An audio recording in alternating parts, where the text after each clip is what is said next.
తెలంగాణలో ఉప ఎన్నిక రాబోతా ఉందా అంటే వాస్తవానికి వస్తా ఉందని కూడా చెప్పుకోవచ్చు. మాగంటి గోపీనాథ్ గారు హఠాత్ మరణం తర్వాత జూబ్లీ హిల్స్‌లో ఉప ఎన్నిక రాబోతా ఉన్న విషయం మనందరికీ తెలిసింది. కానీ మరో చోట కూడా ఉప ఎన్నిక రాబోతా ఉందన్న వార్త చక్కర్లు కొడతా ఉంది. రాజాసింగ్ గోషామహల్ ఎమ్మెల్యే తనైతే ఉండడం అయితే జరిగింది. బీజేపీ పార్టీతో పాటు తన ఎమ్మెల్యే పదవి కూడా రాజీనామా చేస్తూ కిషన్ రెడ్డికి లేఖ ఇచ్చిన పరిస్థితి కనబడతా ఉంది. ఇప్పటికే కిషన్ రెడ్డి తన కేంద్రానికి కూడా పంపించడం అయితే జరిగింది. అధిష్టానం దగ్గరికి అయిన ఏదైతే రాజాసింగ్ రాసిన లెటర్ అధిష్టానం దగ్గరికి అయితే వెళ్ళడం అయితే జరిగింది. అధిష్టానం కూడా తన బీజేపీ సభ్యత్వాన్ని కూడా రాజీనామా ఆమోదించడం అయితే జరిగింది. కానీ ఇక్కడ తన ఎమ్మెల్యే పదవికి తను బీజేపీ ఏదైతే బీఫామ్ మీద గెలవడం అయితే జరిగింది. దాని ద్వారా స్పీకర్ని కలిసి రాజాసింగ్ నేను బీజేపీ తరఫున గెలవడం జరిగింది, బీజేపీ బీఫామ్ మీద గెలవడం జరిగింది, ఆ పదవి నాకు వద్దు అని చెప్పేసి తాను ఇండిపెండెంట్గా ఎమ్మెల్యే గుర్తించండి, లేకుంటే ఈ పదవి నుండి నన్ను తొలగించండి, ఉప ఎన్నికలకి వెళ్తాను అని రాజాసింగ్ స్పీకర్ని కలిసి చెప్తే ఖచ్చితంగా అక్కడ కూడా గోషామహల్ కాడ కూడా ఉప ఎన్నిక రాబోతా ఉన్న విషయం అయితే కనబడతా ఉంది. తాను స్పీకర్ని కలిసి రాజాసింగ్ స్పీకర్ని కలిసి తన యొక్క పదవి పైన రాజీనామా పత్రం ఇస్తే కానీ అక్కడ ఉప ఎన్నిక ఉంటుందన్నట్టుగా రాజకీయ విశ్లేషకులు అయితే చెప్తా ఉన్నారు. పరిస్థితి అయితే కనబడతా ఉంది. కానీ రాజాసింగ్ ఇప్పటికే కిషన్ రెడ్డికి క్లియర్ కట్గా చెప్పడం అయితే జరిగింది.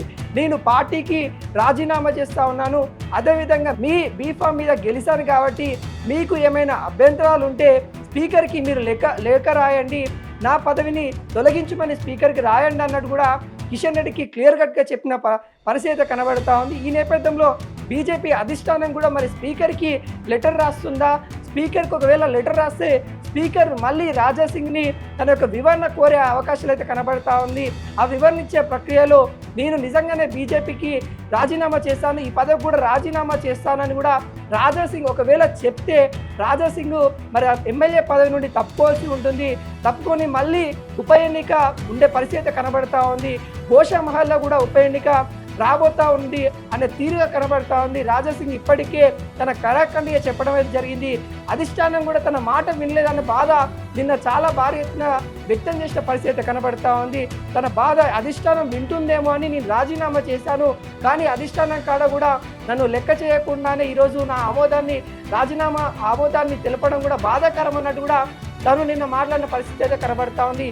ఇప్పటికే రాజీనామా పత్రాన్ని కూడా తను బీజేపీ అధిష్టానం దగ్గర కూడా ఉన్నట్టు కూడా పరిస్థితి కనబడతా ఉంది.